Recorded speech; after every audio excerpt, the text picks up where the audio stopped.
Ontem à noite,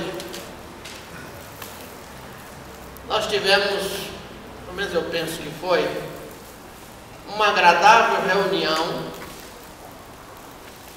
promovida pelo Ministério de Mulheres, onde os maridos também foram convidados.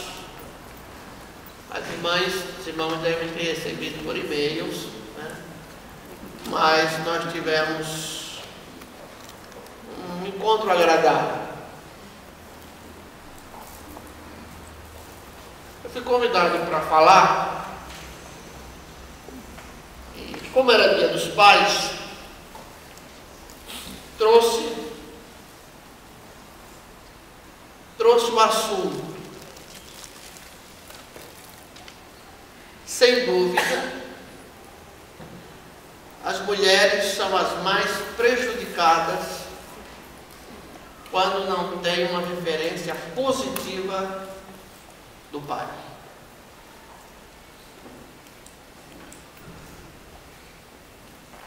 E nós discutimos lá que pai é uma palavra que evoca muitas imagens na mente de um filho e de uma filha.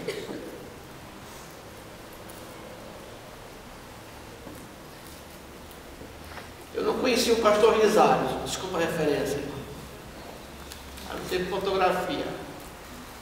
Mas muita coisa que eu conheço do pastor Risário, conheço pelo testemunho da filha.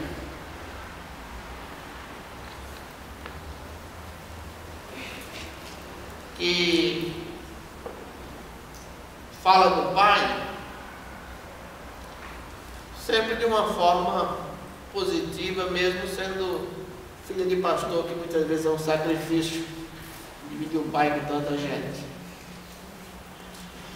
Mas a palavra pai, ela evoca emoções, evoca lembranças, evoca imagens.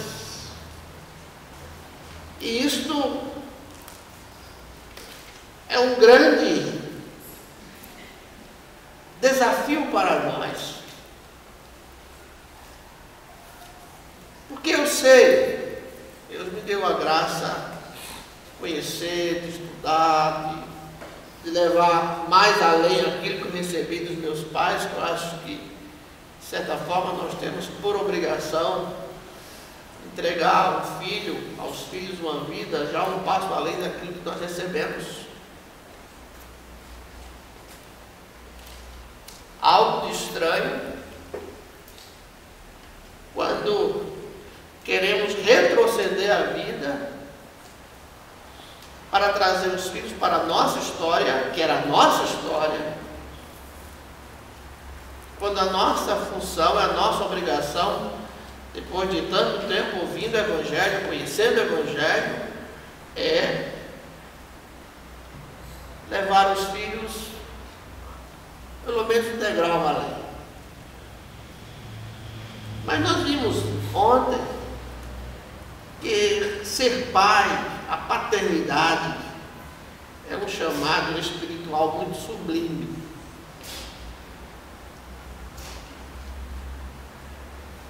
Porque para o cristão, ser pai é um chamado espiritual.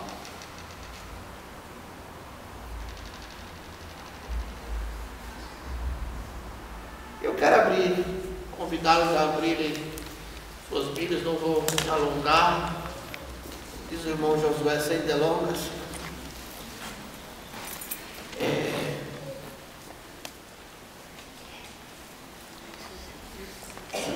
Apenas para trazer à memória um texto.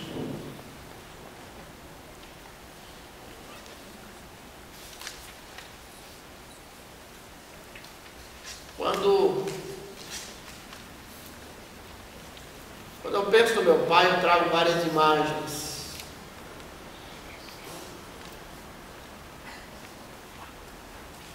O seu empenho, o sustento, os aniversários, natais, Dia da Criança.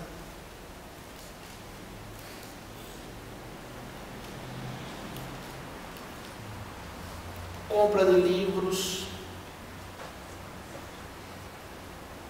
Meu pai só teve a 4ª série aqui no primário, mas nunca se esquivou de comprar, mesmo a prestação, minhas primeiras enciclopédias, meus primeiros livros.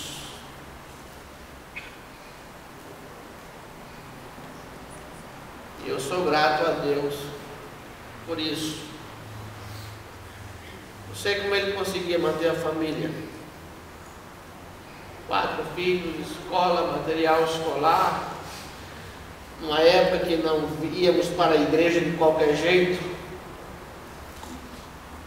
onde havia uma diferença na roupa que se usava em casa, o jeito que se vivia em casa, o jeito que se acordava pela manhã e vinha para a igreja. Participar das coisas, dos colégios, e sou sempre grato a Deus por isso. Eu sou e serei um eterno devedor ao meu Pai. Mas o texto que vamos ler e que vai ficar para dever de casa é o texto que vamos levar para casa hoje. Até eu vou ver se eu consigo criar no boletim. Cadê? Não tem não. Um espaço no culto da manhã e da noite, texto para levar para casa. Mas é esse, Deuteronômio 6, versos 4 a 9. Deuteronômio 6, 4 a 9. Ouve, ó Israel, o Senhor nosso Deus é o único Senhor. Ouve, ó Israel, o Senhor nosso Deus é o único Senhor. Amarás, pois, ao Senhor teu Deus de todo o teu coração, de toda a tua alma e de todas as tuas forças. E as palavras que eu hoje te ordeno, e as palavras que eu hoje te declaro, entrarão no teu coração.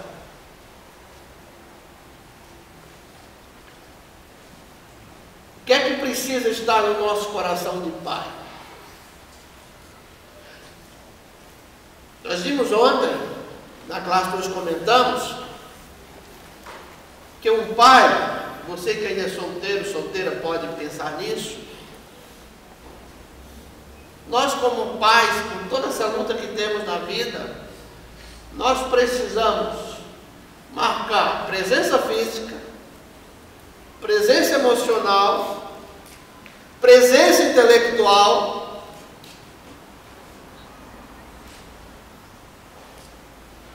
Se você é daqueles que só assiste apenas no noticiário esportivo, seu filho vai ter dificuldade na influência intelectual. Se não tiver uma mãe que, pela misericórdia de Deus, ensina outra coisa.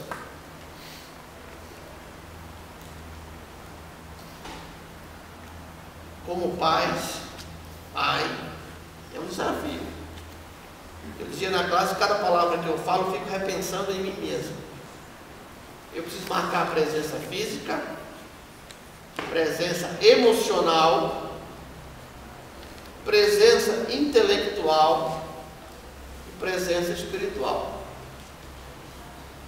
E a base para a presença espiritual, que não é uma tarefa a ser atribuída apenas às mães, é essa que está sendo dito, e no hebraico que tanto faz o verbo, a raiz é a mesma para ensinar e para aprender. Na medida que eu ensino, eu aprendo, na medida que eu aprendo, eu ensino. E o texto está dizendo que isso precisa entrar no meu coração, que o nosso Deus é o único Senhor e que eu preciso amar a Deus de todo o meu coração, de toda a minha alma e com todas as minhas forças.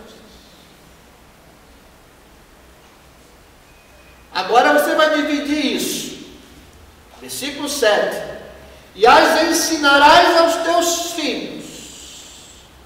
Ah, filho, Deus do mundo é o dinheiro. É isso que a Bíblia diz.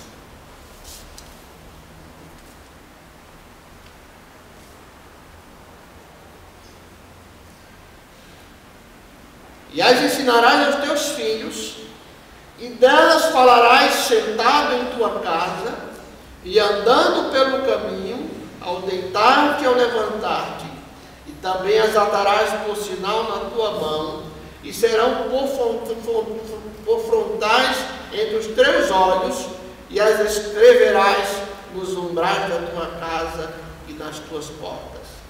O que a Bíblia está dizendo? Deuteronômio 6, 4 a 9. Esse é o texto de casa.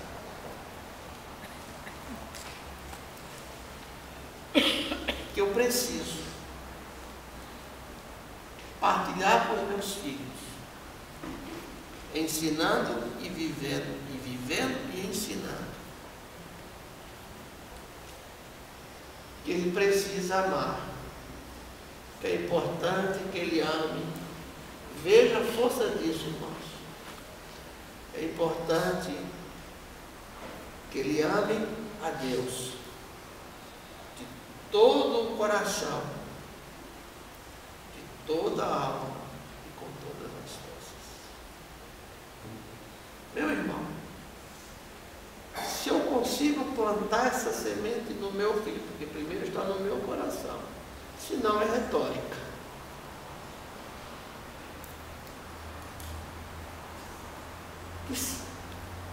Se ele amar o Senhor de todo o coração, as emoções estarão, de certa forma, subordinadas ao Senhor.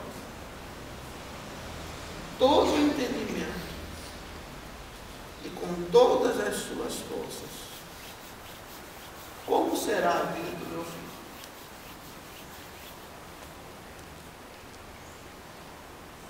Como será que os meus filhos os meus netos serão criados?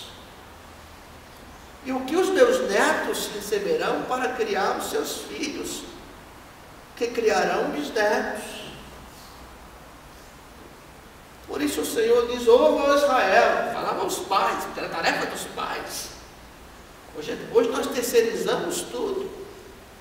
Eu tenho um caderno onde anoto artigos que eu preciso escrever. Um deles é a terceirização do ensino cristão. Nós terceirizamos tudo, exceção a disciplina. Porque se o filho da EBD dá uma bronca nos nossos filhos, nós saímos trombudos daqui da igreja. Nós terceirizamos a educação cristã. E a palavra de Deus diz que não é assim. Olha, eu tenho que ter mostrado na minha vida ao João e à Priscila que eles precisam amar, porque eu amo a Deus como único Senhor. Porque eu amo a Deus de todo o meu coração, de todo o meu entendimento, com todas as minhas forças. É isso que vai ficar. É isso que vai ficar. Bens, como eu disse, serão repartidos no dia seguinte, dependendo da necessidade. Alguns nem choram, já vão dividir. E geralmente isso é diluído depois com os netos, que não vai ter mais herança. Mas o que fica é o ensino de vida que deixamos. Por isso a palavra diz, é deitado, é sentado, é andando, é vivendo. É vivendo. Perguntava ontem, ninguém marca horário para ensinar para um filho sobre honestidade, a gente ensina na vida. Então nós pais carecemos das orações, muito das orações. Porque se somos desafiados a estarmos presentes fisicamente, emocionalmente, intelectualmente e espiritualmente, como viver nesse mundo? Como viver isso saindo de casa às 6 horas da manhã, tornando às de 10 às vezes. Às vezes. Que tempo vamos sentar com os nossos filhos para ensino, levantar com os nossos filhos, né? Eu sempre aproveitei carro para conversar e eu tenho um monte de defeitos, irmãos. Às vezes, enquanto eu dizia, se eu pudesse voltar a criar filho aos 50 anos, aí depois lembrei, mas aí não teria paciência para a adolescência. E a vantagem de ter filho mais cedo é que temos mais paciência para lidarmos com a adolescência dos filhos. Mas fica o desafio. Não é só o ter. Não é só o dar. Escola, comida, roupa, brinquedo, tudo que sai aí no comércio. É dar de si.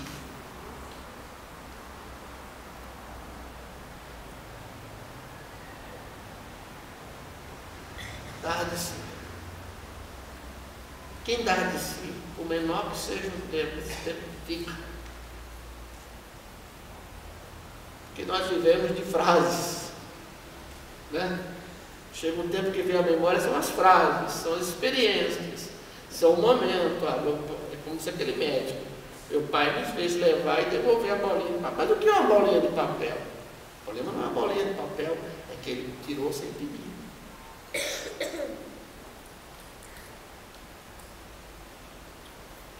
Nós vivemos numa geração que não sabe que o filho guarda maconha no guarda-roupa.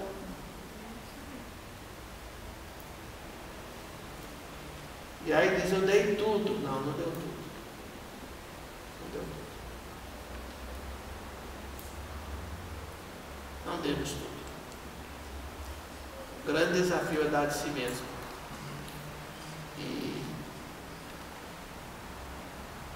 a minha oração é que eu possa, quando for memória, ser aprovado na memória.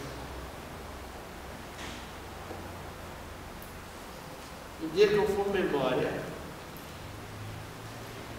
a minha oração hoje, enquanto eu não sou memória, é orar para no dia que eu for memória, essa memória seja uma memória muito mais positiva do que negativa na vida dos meus filhos. Os meus erros, eles têm a grande possibilidade de não cometê-los. Porque viram que eu errei.